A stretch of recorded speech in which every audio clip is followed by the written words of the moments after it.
The American economy, and by extension, the entire world economy, is on the verge of either a collapse or a complete restructuring into something new, like a universal basic income model. While I have been cleaning the house myself this afternoon to avoid overpaying for checked out Zoomers who don't do a good job, I have been watching a lot of economic videos, a lot of information currently coming out about the state of the American economy and what people are trying to do to survive, what's going on currently, what it means, and now I'm going to synthesize what I think is the only way out and why I think that. So I don't think I really need to explain too much here in terms of how the American economy is bad. Everyone is affected. The most poor are, as usual, the most affected, but also people who are typically, considered in the wealthy class. Everyone is having to be squeezed to some degree. And the reasoning for this, like the most overt, banal, analytics-driven reason for this, is inflation. And that is happening for a variety of reasons that have been in place for, in many cases, decades now, but were also exacerbated by the pandemic, and before that, the Great Recession. And let me just presage all of this by saying that I am no economist, I am no money guru. This is just the way I'm seeing things and the way I think it'll play out and what has to happen for it to get better. So I know somebody, a neighbor of mine, who wanted a way out of this that would allow him to be with his family more. So he worked for a person for the last few months who ended up completely screwing him, gave him all these ideas of what he could earn that were completely unrealistic, and ended up just leaving him in the lurch, asked him not to give 2 weeks notice. So now he can't even go back to his old job, and they are more than $50,000 in debt, while their rent is $2,500 a month. And these tensions have also shown themselves recent in my life, where I was walking around with the gimbal like this, just shooting a video on my phone, and another one of my neighbors came at me from across the street, accusing me of taking videos of his yard. He thought I was part of the HOA. And the reasoning behind this and how it's connected to the economy is people in my neighborhood are being asked to install their rear yards. And a lot of people simply don't have the money or the time to do that. So the fact that you've been able to buy a house, but now you don't have the money to maintain it, does that mean we are in prime economic conditions when the job numbers in the United States are down precipitously, when there are home vacancies but people simply can't buy it? There's tons of inventory on the market that people simply don't have the buying power to pick up, where it's too expensive to have kids, where belief in institutions like college is just eroding, where this guy up here in his truck is aggressively reversing. And okay, hey, maybe he's mad about the economy too, and that's why he just pulled that crazy maneuver here in the middle of the street. Who knows?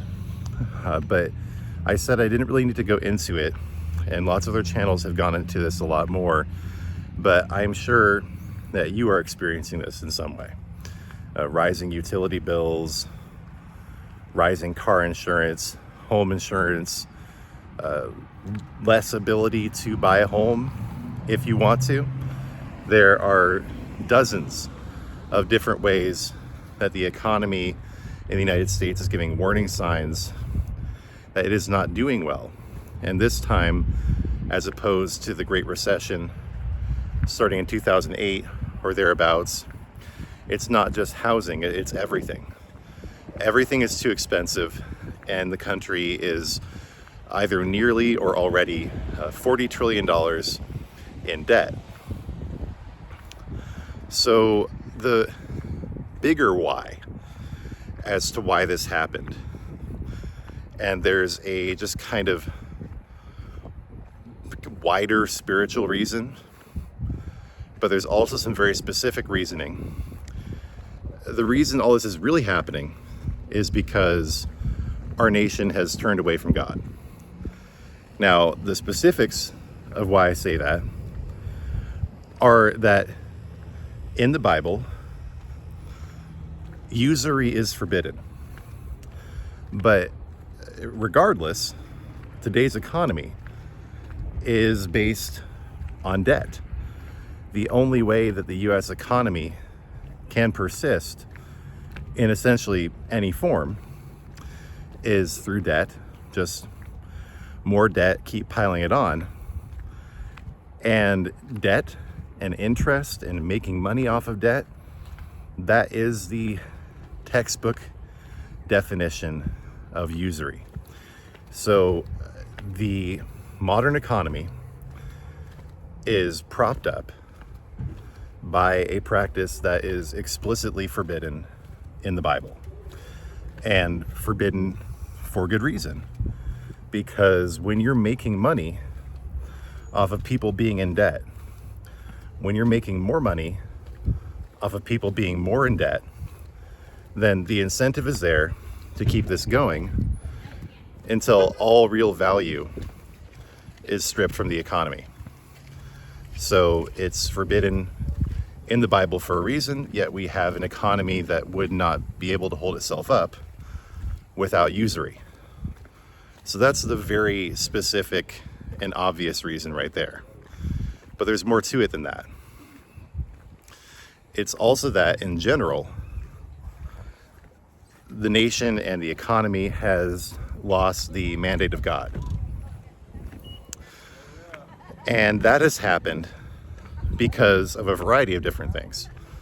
The wholesale sacrifice of unborn life, for one of them, turning away from being a nation that does not involve itself in foreign conflicts to being the police of the world, turning away from a very pacifistic and just sort of laissez-faire capitalistic approach to things, just everyone lives and let lives and everyone profits, to having top-down government control of everything, first and foremost the economy.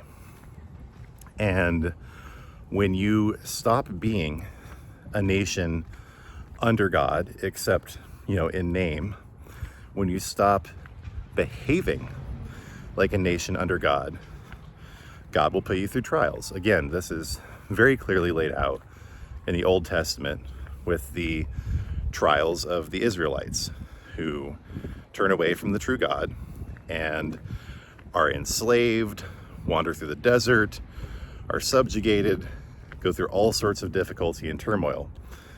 That is really, at least for the Israelites of today, has never been resolved. And now, of course, the people we call the Israelites are the greatest usurers in the world and are really the driving force behind the usury-based economy. And now I think connected to this, but somewhat tangential, is the fact this is not just some everybody individually has turned away from God, therefore it's somehow all of our faults.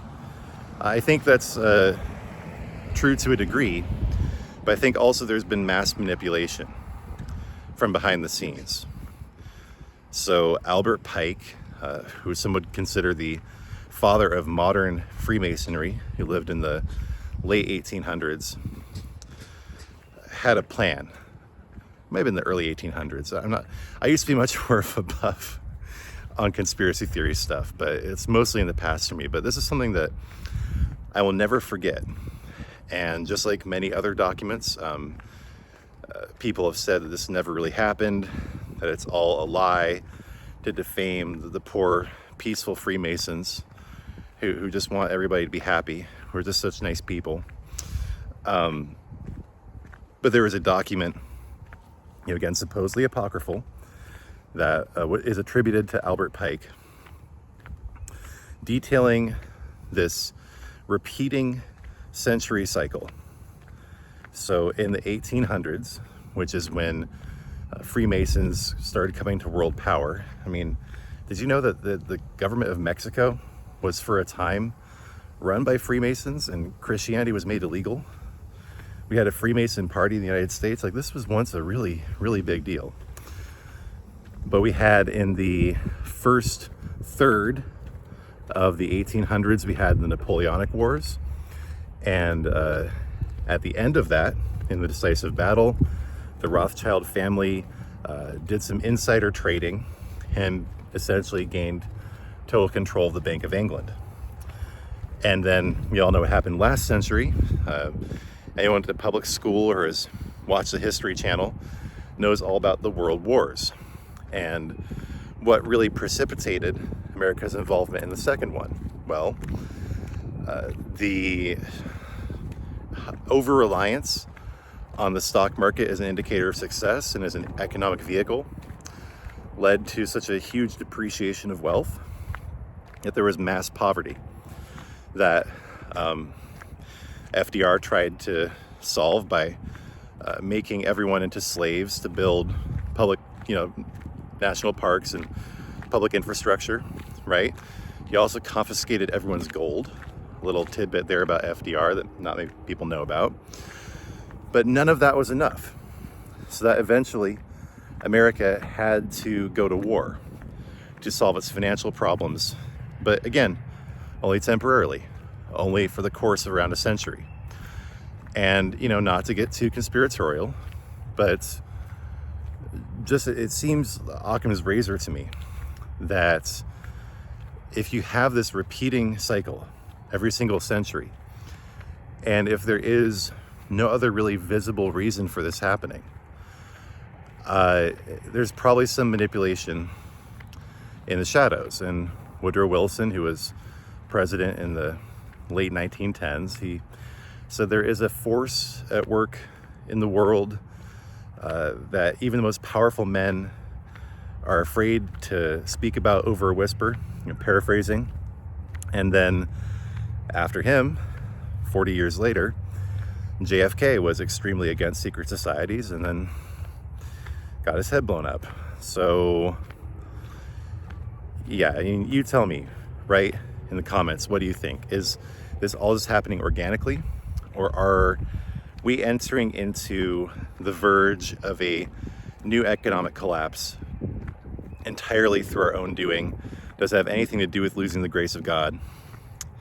And before I go, I want to talk a little bit about the proposed solutions. At this point, I think the only actual solution is coming back to God, is becoming a nation that fears and loves God, that reveres Jesus Christ, and then we'll receive his mandate back. But what's being proposed by some of these tech giants is using the profits from AI to fund UBI, which stands for Universal Basic Income. Now, there have been governmental models of UBI before. Actually, in Libya, right before Gaddafi just randomly happened to die for no reason, people had UBI in Libya in a big way. We have something similar to that actually today in Saudi Arabia, where wealthy, highly nationalistic nations find a way to pay for their citizens to live. And now that AI is displacing all jobs, and that will eventually lead to nobody being able to buy anything, the proposed solution is UBI. So again, let me know what you think about that.